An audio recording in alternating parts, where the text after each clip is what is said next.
어버이 주일입니다. 예, 우리 어버이가 없으면 우리가 없죠. 하나님은 우리의 부모님을 통해서 우리를 이 세상에 보내주셨고, 우리 부모님은 우리를 또 우리의 울타리가 되셔서 우리를 기르시고 보호하시고, 그래서 오늘 우리가 있습니다. 여러분, 이 세상에 그 어떤 사랑보다도 우리 어버이 사랑만큼 큰 사랑은 없는 줄 믿습니다. 근데 우리는 어버이 사랑에 얼마나 그 고마움을 느끼면서 우리가 우리 어버이를, 우리 부모님을 공경하고 있는가 한번 돌아보셔야 돼요. 우리는 우리 부모님에게 고마움을 느끼기보다 그 당연한 것을 생각해요. 그냥 의뢰 당연히 받아야 될 것이고, 이렇게 생각하다 보니까 부모님에 대한 고마움을 우리가 잊어버리고 살 때가 너무 많아요. 오늘 우리가 한번 돌아보시자고요. 정말 우리 부모님이 우리를 낳으시고 기르시는 과정이요, 이게 여러분 우리가 이 자리에 부모님이 되신 분들은 이제 그 체험하고 계실 거예요, 아마. 그죠? 우리가 우리 자녀를 기르는데 우리의 모든 걸 쏟잖아요. 그냥 기를 수 있는 게 아니잖아요. 정말 아플 때, 자녀가 아플 때, 우리 자식이 아플 때 얼마나 우리가 그 자식이 아픈 거기다 다 쏟습니까? 또 자식이 방황할 때 자식만 방황하는 게 아니잖아요. 부모된 우리도 똑같이 방황합니다. 자식이 아파하면 부모도 똑같이 아파하고, 자식이 기뻐하면 부모도 똑같이 기뻐하고, 자식이 방황하면 부모도 방황해요. 그러니까 여러분, 부모와 자식은 뗄래 뗄 수 없어요. 이게 이런 관계에 있어요. 그래서 우리가 오늘 그냥 여기 이 자리에 그냥 있는 게 아니라 우리 부모님들이 자기들의 전부를 쏟아서 헌신해서 우리가 이 자리에 있는데 우리는 이 사랑을 잘 몰라요. 제가 아주 오래전인데요, 오래전에 그 TV에서 이런 프로그램을 방영한 적이 있어요. 자연의 생태계를 다루는 이렇게 프로그램이었는데요. 그때 뭐를 제가 봤냐면, 인상 깊게 봤냐면 가시고기라고 하는 고기가 있는데요. 이 고기가 그 고기의 부성에 수컷이 그렇게 새끼를 사랑하는 그런 과정을 이렇게 드라마틱하게 이렇게 잘 촬영해서 이렇게 그 방영을 한 걸 제가 그때 봤는데요. 이 가시고기는요, 이 민물고기예요. 그래서 깨끗한 물에다가 이게 수초로다가 이렇게 둥지를 틀어요. 수컷이 둥지를 틀면 암컷이 거기 와서 알을 낳아요. 알을 낳으면 이 암컷은 알을 낳다가 기진맥진에 죽거나 아니면 살아도 그냥 알을 낳아놓고 떠나버려요. 암컷은 떠나요. 그러면 이 수컷이 그 알을 지켜요. 이제 수초에 이렇게 알을 낳아놓고 가면 이 알을 물고기들이 공격해서 먹이로다 이 알을 집어삼키려고 하면 이 수컷이요, 입구에서 끝까지 싸워요. 아무리 큰 물고기 와도 피가 터지도록 싸워요. 그리고 알을 지켜내요. 그리고 진흙을 가지고 막 알에다가 이렇게 날갯짓을 해요. 진흙을 이렇게 봤어요. 제가 보니까 막 빨리 셀 수 없이 빠르게 이렇게 날갯짓을 하더라고. 그럼 그 기운에 의해서 그 알이 부화가 돼요. 새끼가 돼요. 그러면 이게 수컷이요, 방어하느라고 먹지도 못하고 알을 방어하느라고 계속 이 침입해오는 물고기들과 싸우고, 거기서 진이 빠지고, 그리고 이 진호비를 가지고 이렇게 알에다가 막 열을 가하느라고 진이 빠지고 그래서 죽어요. 죽으니 알이 부화된 새끼들이요, 그 죽은 자기 수컷 그 아비죠, 아비의 살을 뜯어먹고 성장해요.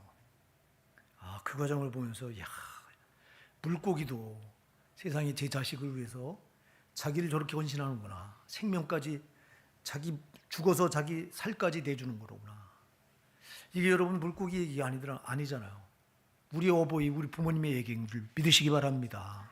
우리 부모님들이 우리를 기르실 때 자기들의 전부를 쏟아요. 남김없이 쏟아요. 더 못해줘서 아니죠, 우리 부모들은. 그런 사랑을 받고 우리가 오늘 여기까지 있는데, 존재하는 건데도 우리는 우리 부모님의 고마움을 정말 잘 알지 못하고, 내가 내 힘으로 큰 줄 알고 참 이렇게 배은망덕하게 살아갈 때가 너무 많은 거예요. 오늘 우리가 읽은 본문은 다윗과 그 아들 압살롬의 관계를 이렇게 잘 말씀해주고 있는 내용인데요. 이 상황은 우리가 잘 아는 대로 아들 압살롬이 아버지 다윗 왕의 보좌를 반역을 이렇게 뺏는 거잖아요. 뺏어요. 뺏어서 아버지가 요단강을 건너서 마하나임 동쪽으로 도망가요. 아들 압살롬이 쫓겨서 맨발로 신발도 못 신은 채 너무 다급하게 죽음이 경각에 막 오니까 아들이 죽이려고 쫓아오니까 압살롬을 피해서 요단강을 건너서 동쪽 마하나임 쪽으로 도망을 가요. 근데 이 압살롬이 군대를 이끌고 아버지를 제거하려고 수많은 병력을 이끌고 이제 그 요단강 마하나임 쪽으로 침략을 해 들어와요. 이때 다윗을 따르던 병력과 그 아들 압살롬의 병력이 충돌해서 전쟁이 일어나는 거죠. 이 전쟁은 하나님이 개입하자면 다윗은 이길 수 없는 전쟁이에요. 이미 아들 압살롬이 세가 어마어마하게 커져가지고 다윗은 꼼짝없이 아들에게 죽어야 되고 이 전쟁을 패해야 되는데 하나님이 개입하셔서 이 전쟁을 역전시키는데요. 어떻게 역전시키냐면 압살롬을 전쟁터에 죽게 해요. 하나님이에요. 어떻게 죽게 하냐면 그 압살롬이 머리털이 길었다고 그랬어요.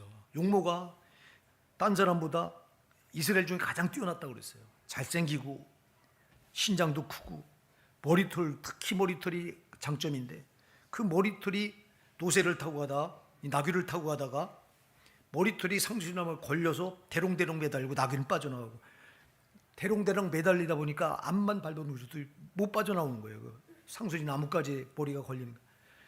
그래서 이걸 보고 요압이 칼로 찔러서 죽여요. 그래서 오늘 구스의 그 전령이 구스 사람 구스라고 하는 검다는 얘기예요. 검은 껌둥이 병사가 그 전쟁 소식을 가지고 다윗 왕은 전쟁에 안 나가고 너무 늙어서 안 나가고 기다리고 있는데 전령이 가서 소식을 전하는 거예요. 승전 소식을. 다윗 왕이요, 우리가 이겼습니다. 그러니까 다윗 왕이 제일 먼저 뭘 물어보냐면 내 아들 압살롬은 잘 있느냐 물어봐요. 그랬더니 왕이요, 왕을 대적하는 모든 자들은 그 소년과 같이 되길 원합니다. 이 말은 뭐예요? 압살롬이 죽었다는 거잖아요. 죽었다고 하는 보고를 받고 다윗 왕이 물로 이렇게 목상으로 올라가면서 눈물을 한없이 흘리면서 오늘 이렇게 말해요. 내 아들 압살롬아, 내 아들 압살롬아, 내가 너를 대신하여 죽었다면 압살롬 내 아들아. 자기 아들 압살롬이 죽었다고 한 소식을 듣고요. 그 아들은 아비를 죽이려고 전쟁을 일으켜서 반역을 일으켜서 아비를 죽이려고 했는데 아버지 다윗은 아들 압살롬이 죽었다고 하는 소리를 들으니까 한없이 이렇게 뭐라고 말하면 그냥 한탄만 하는 게 아니에요. 내 아들 압살롬아, 내가 너를 대신해 죽었다면, 내가 죽고 네가 살았다면 좋았을 걸, 이 말이에요. 이게 우리는 여기서 다윗의 부성애를 보게 돼요. 자식에 대한 아버지 사랑을 보는 거예요. 우리가 이 사건이 있기 전에 이 압살롬은 다윗에게 참 여러 번 다윗의 마음에 상처를 줬던 자식이에요. 이 압살롬이 다윗 왕의 맏아들인 암논을 죽여요. 암논. 맏아들은 아버지 다윗의 뒤를 이어서 다음 세대 왕이 될 인물이 맏아들이잖아요. 그 맏아들을 이 압살롬이 자기 큰형이죠. 맨 맏형이죠. 맏형을 죽여요. 그냥 죽이는 게 암살이에요. 암살. 왜 암살하냐면 우리가 잘 아는 대로 이 암논이 압살롬이 이복 동생 다말이라고 하는 여동생 잘생겼나 봐요. 아마 압살롬이 준수하고 잘생기다 보니까 그 여동생도 아주 미녀였던 것 같아요. 그러니까 이 암논은 배다른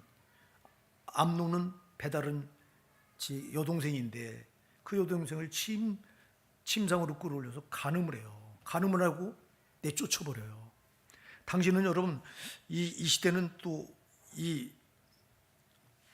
가족 이렇게 가족끼리도 결혼하고 이러던 시대라 이게 흠이 안 돼요. 이때 암논이 맏형이 압살롬의 압살롬의 누이 동생이죠. 압살롬의 누이 동생을 그 다말을 간음을 했으면 그냥 자기 다윗 왕에게 아버지에게 사실을 고하고 자기 아내로 맞아들였으면 문제가 없었을 거예요. 그런데 간음을 하고 버려요. 이것 때문에 이 압살롬이 자기 누이를 욕보인 거를 가슴에 품고 있다가 나를 잡아서 이제 이 암논을 죽여요. 암살을 해요. 암살하고 맏형을 죽였으니까 자기가 살 길이 없잖아요. 그러니까 이 압살롬이 도망을 치는데 어디로 도망? 구슬 땅이라고 이 블레셋 영토로 도망을 쳐요. 이때 도망쳤는데 다윗이요 날마다 구슬 땅으로 도망간 압살롬을 그리워했다고 나와요. 그리워했다고. 아니 자기 맏아들을 살해한 또 다른 아들인데 그러면 이 맏아들을 암살한 압살롬에 대해서 다윗도 적개심을 갖고 정말 책임을 물어야 되는데 책임을 묻는 게 아니라 그냥 구슬 땅으로 도망간 압살롬을 날마다 그리워해요. 날마다. 우리가 누가복음 15장에 가서 보면 이 탕자가 나오잖아요. 탕자가 아버지 재산을 물려받아가지고 달라고 강제로 빼앗다시피 그걸 아버지 재산을 가지고 먼 나라로 타국으로 도망가서 허랑방탕하다가 이제 허랑방탕하고 있을 때 그때 아버지가 탕자를 동구 밖에서 날마다 기다렸다고 그랬거든요. 날마다. 자식을 그리워하면서. 자식은 아버지의 가슴에 상처를 주고 아버지 재산을 강제로 빼앗다시피 해서 타국으로 떠나서 아버지 곁에 있고 싶지 않다고 타국으로 떠난 이 자식을 아버지는 날마다 그리워요. 다윗도 그랬어요. 다윗도 아버지 가슴에 상처를 줬잖아요. 자기 큰아들을 맏아들을 암살한 이 자식. 그런데도 날마다 그리워요. 여러분 이게요. 이게 부모님의 마음이에요. 자식은 아무리 잘못해도 부모님에게 요즘에 그리움의 대상이에요. 그리움의 대상. 사랑의 대상인 거예요. 책임을 묻질 않아. 여러분 이게 어떻게 보면 다윗의 약점이기도 하고요. 다윗이 자식에 대한 사랑이기도 하지만 책임을 물을 땐 물어야 되는데 안 물어요. 아까 제가 누가복음 15장에 탕자 얘기를 했는데요. 탕자가 아버지 재산을 그렇게 다 말아먹고 그리고 돌아왔을 때 그때 아버지가 돌아온 탕자를 끌어안고요. 입을 맞추고 그리고 이제 새 옷을 갖다 입히고 또 신발도 새 것으로 신기고 손에 가락지를 껴주고 그리고 살찐 송아지를 잡아서 잔치를 하면서 막 기뻐요. 즐거워요. 우리 같으면요. 야 네가 어쩌다 이렇게 이런 짓을 하다가 어쩌다가 너 내 재산을 다 갖다 다 말아먹고 이렇게 들어왔냐. 너 이거 하고 책임을 따질 만하잖아요. 전혀 안 따져요. 책임을 묻질 않아요. 그냥 돌아온 거 가지고 돌아왔다고 잘 돌아왔다고 끌어안아요. 다윗도 압살롬에 대해서 책임을 묻지 않고 날마다 그리워요. 이렇게. 이게 우리 부모님의 사랑이에요. 더 나가서 이게 우리 아버지 하나님의 사랑이에요. 여러분 오늘 우리는 어버이날을 맞이해서 우리 육신의 부모님, 육신의 어버이를 생각하기 이전에 우리의 영적인 아버지 하나님을 생각해야 되는 줄 믿습니다. 우리 아버지 하나님이 우리를 어떻게 자녀 삼아 주셨습니까, 여러분? 성경은 로마서 5장 8절에 말씀합니다. 우리가 아직 죄인 되었을 때 그리스도께서 우리를 위해 죽으심으로 하나님께서 우리에게 된 자기의 사랑을 확증하셨느니라. 할렐루야. 우리가 아직 죄인 되었을 때 하나님 아버지께서 자기 친아들 리수를 십자가에 처절하게 못 박아 죽이고 그리고 그 죄를 그 아들 예수를 죽여서 그 예수의 피로 죄를 갚아주고 우리를 양자 삼아 주셨다는 거예요. 할렐루야. 네. 여러분 우리가 받은 사랑이 우리 하나님 아버지께 받은 사랑이 하나님 아버지는 자기 친아들을 죽여서 우리 원수된 우리 죄값을 갚아주고 그리고 우리를 양자 삼아 주셨다는 거예요. 여러분, 이보다 더한 사랑이 어디 있어요? 이보다 더 큰 사랑이 어디 있어? 아멘. 근데 우리는 이거 몰라. 아버지, 우리 부모, 영적인 우리 아버지 하나님도 이렇게 자기 친아들을 예수 그리스도는 십자가에 못 박아 죽이고 죄로 죽어야 될 우리는 살리셔서 우리를 자기의 양자 삼아 주신 이 사랑, 이 어마어마한 사랑. 그리고 우리는 날마다 그 하나님 아버지께 감사할 것밖에 없는데 우리가 그런 삶을 삽니까? 우리가 얼마나 많이 불의했습니까? 우리 하나님 아버지께 우리가 얼마나 패역했습니까? 아들 압살롬을 다윗이 이렇게 정말 책임을 묻지 않고 날마다 구슬 땅으로 도망간 아들을 그리워하다가 이 그리워하는 것을 보고요, 요압 왕이 가만히 왕의 눈치를 보니까 왕이 날마다 구슬 땅으로 도망간 그 압살롬을 그리워하고 있는 거야. 그래서 요압이 계책을 내서 결국은 구슬 땅으로 도망가 있던 압살롬을 데리고 와요. 그 데리고 왔는데도 책임을 안 물어요. 이게 우리 다윗만이 그런 겁니까? 우리 부모님도 그렇고 우리 영적인 아버지 하나님도 똑같습니다. 우리 하나님 아버지가 우리가 여러분, 근데도 이렇게 해서 그 다윗이 아들 압살롬을 책임 묻지 않고 관용으로 이렇게 정말 아들의 자리를 다시 회복시켜 줬는데, 그러면 아들 압살롬은 아버지 다윗에게 평생 고마움을 갚아도 갚을 길이 없는 거예요. 근데 왜 어떻게 했습니까? 근데 돌아오면서부터 계획을 세워요. 아버지 다윗 왕의 자리에서 끌어내리고 내가 왕이 되겠다. 지가 왕자리를 앉으려고 그래요. 여러분, 이게 압살롬의 얘기가 아니에요. 오늘 우리 얘기예요. 하나님 아버지께서 자기 친아들 예수 그리스도는 십자가에 못 박아 죽이시고 죄로 죽어야 될 우리는 살리셔서 양자 삼아 주셨으면 우리는 평생을 감사함으로 하나님께 그 고마움을 표하고 살아도 다 할 길이 없는데, 근데 우리는 때때로 하나님 아버지 왕자리에 내가 앉으려고 그래요. 우리가 죄로 살고 세상과 짝하며 살고 우리가 내 좋을 대로 살고 내 하고 싶은 대로 하고 온갖 쾌락을 누리면서 지금 영적인 가늠하면서 산다면 이미 나는 하나님 아버지 우리 예수님이 나의 왕이 되셔야 되는데 예수님은 끌어내리고 내가 그 자리에 지금 올라서서, 우리가 여러분 압살롬과 뭐가 달라요?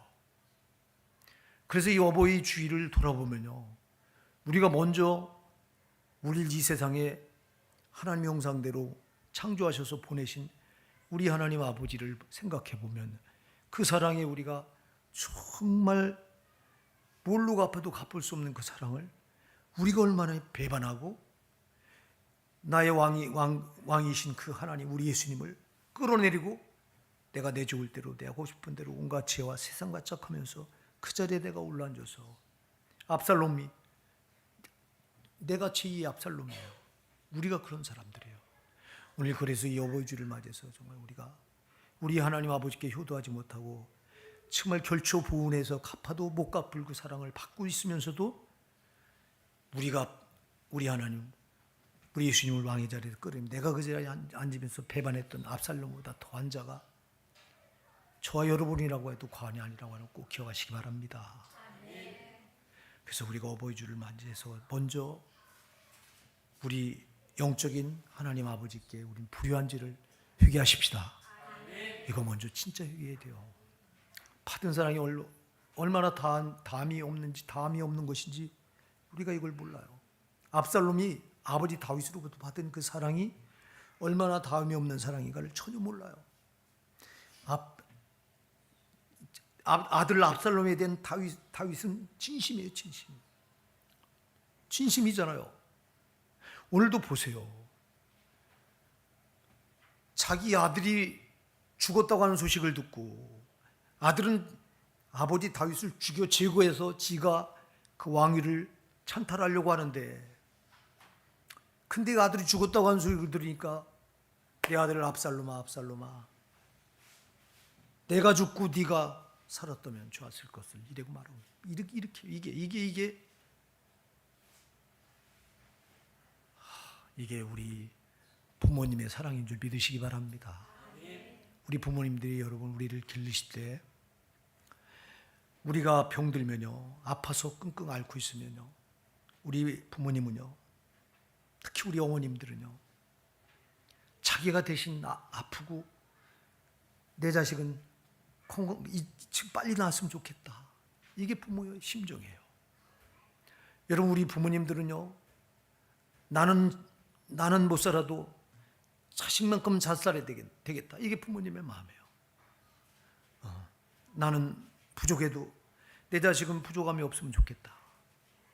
자식이 죽어야 될 자리에 처하게 되면요, 자식을 살리고서 내가 죽어서도 자식을 살릴 수 있는 그렇게 하고 싶은 마음을 가진 분들이 우리 부모님이에요. 할렐루야. 앞에서 제가 가시고기 얘기를 했지만요, 우리 부모님은 우리를 위해서 살점까지 정말 다 떼주실 분들이 우리 부모님이에요. 그렇게 우리를 애지중지 소중하게 여기고 우리를 길러주시고 우리를 여기까지 있게 해주셨으면 우리가 이 부모님에 대한 사랑 갚을 길이 없어서 정말 우리가 우리 부모님에게 그 은혜를, 그 사랑을 보답하는 삶을 살아야 되는 줄 믿습니다.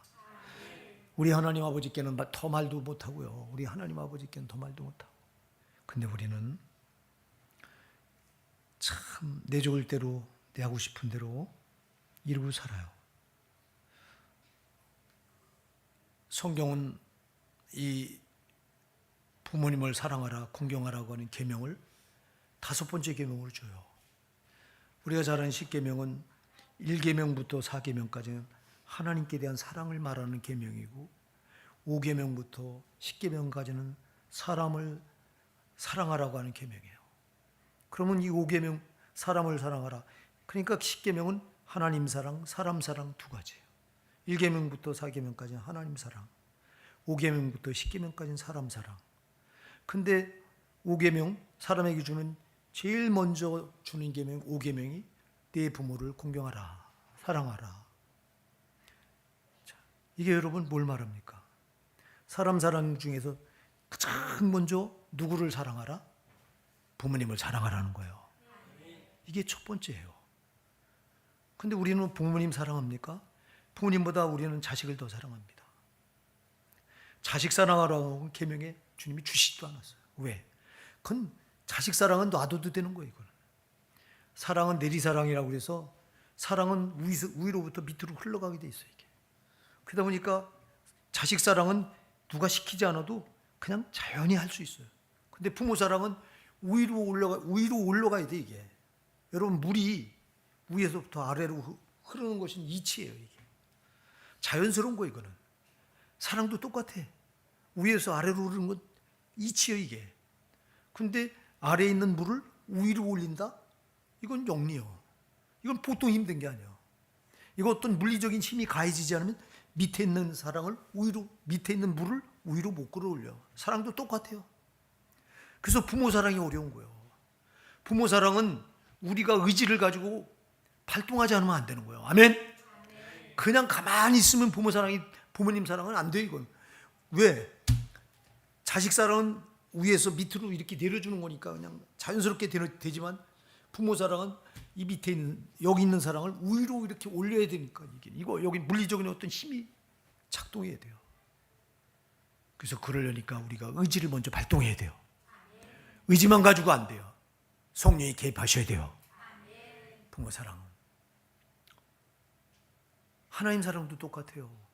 하나님 아버지가 우리를 사랑하실 때 그 사랑은 진짜 자연스럽게 우리한테 쏟는 거 자연스러운 거예요. 근데 우리가 하나님 아버지를 사랑한다? 이거는 영리이기 때문에 어떤 물리적인 힘이 가해지지 않으면 어려운 거예요. 그래서 우리가 의지를 가지고 하나님 사랑을 내가 깊이 깨달아 알고 나도 하나님 사랑에 되거나 의지를 여러분 발동하시면 안 되는 게 이게 하나님 아버지 사랑이에요. 우리 오늘 이 어버이 주를 맞이해서 정말 우리가 하나님 아버지 사랑, 우리 부모님의 사랑을 돌아보십시다. 우리 부모님들은요 나이가 잡숴도요 여전한 거예요. 자기 눈을 감기 전에는, 우리 부모님들은 자기가 눈을 감기 전엔 자식은 끝까지 밟히는 거예요. 근데 우리는 부모님을 그렇게 생각해요. 여러분, 어느 날 여러분들이 이 부모님 연약한 모습을 문득 발견할 때가 있을 거예요. 어느 날 보니까 갑자기 늙어 있는 거예요, 우리 부모님이. 응? 이정현 작가가 쓴 그 아버지라고 하는 책을 여러분들 읽어보신 분이 있는지 모르겠어요.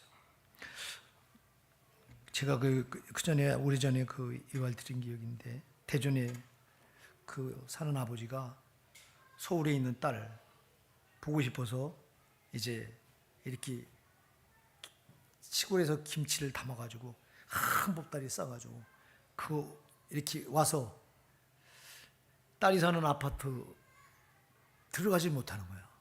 다 와서도. 아버지가 다리를 이렇게 저는 다리를 쩔뚝거리고 저는 불구자였어요. 그러다 보니까 딸이 아버지를 창피하게 생각할까봐 못 들어간 거예요. 그 슈퍼마켓에다가 김치 보따리를 맡겨놓고 아버지가 돌아갑니다. 딸이 사실 나중에 알고요. 대성통곡가 오열한 거지. 그 딸이 아버지한테 죄를 졌어. 어떤 죄를 졌냐면, 시집갈 때, 결혼할 때 아버지가 딸의 손을 잡고 이렇게 예식장을 들어가잖아요. 그런데 아버지가 창피하니까 아버지는 오지 말고 집에 있으라고, 결혼식 날 아버지는 방에 있으라고, 집에 있으라고 해놓고 자기 작은 아버지 손을 붙들고 예식장을 들어간 거예요. 그러니 그 아버지가 방구석에 딸이 결혼하는 날 가장 좋은 날 아니에요? 근데 자기는 방구석에 이렇게 박아놓고 처박아놓고 예식장에도 오지 못하게 하고, 그 아픔이 있으니까 딸이 너무너무, 시집간 딸이 보고 싶어서 김치 보따리를 가지고 찾아가서 보고 싶은데도 그 트라우마가 있으니까 딸을 못 불러낸 거예요. 그리고 그 김치 보따리를 그 상가 슈퍼마켓에다가 맡겨놓고, 그리고 편지 한 장 나누고 돌아왔는데, 이걸 나중에 딸이 보고요, 대성통곡을 한 거예요. 내가 정말 아버지께 불효했구나. 아버지는 내가 보고 싶어서 이렇게 김치 보따리 해가지고 여기까지 오셨는데, 그 성치 않은 몸을 가지고, 쩔뚝거리는 그 몸을 가지고 딸이 밟혀서 여기까지 보러 오셨는데, 나는 아버지께 이렇게 무지막지한 딸이었구나. 제가 쓴 글을 읽고요, 얼마나 그때 내가 눈물을 많이 흘렸는지. 내가 보니까 내 자신이 그렇더라고. 내가 우리 부모님에게 꼭 그런 놈이었더라고. 부모님 그 아픈 마음을 조금도 헤아릴 줄 모르는 어리석은 자가 나였더라고. 아버지에게 제가 한이 많았잖아요. 꼭 대학을 가고 싶었는데 아버지가 안 보내주는 바람에 못 가서 여기 한이 맺혀 있었기 때문에, 그래서 항상 아버지에 대한 칼을 여기다 품고 살았어요, 제가. 근데 저는 어느 날 우리 아버지가 약주를 잡숫고 밤늦게 들어와서 이렇게 방 하나 막아놓고, 위에는 우리 제 친어머니가 아닙니다. 저를 길러주신 어머니 하고 방에서 얘기하는 소리가 들려요. 들리는데 뭔 소리를 하냐면, 이런 탄식을 해요, 우리 아버지가.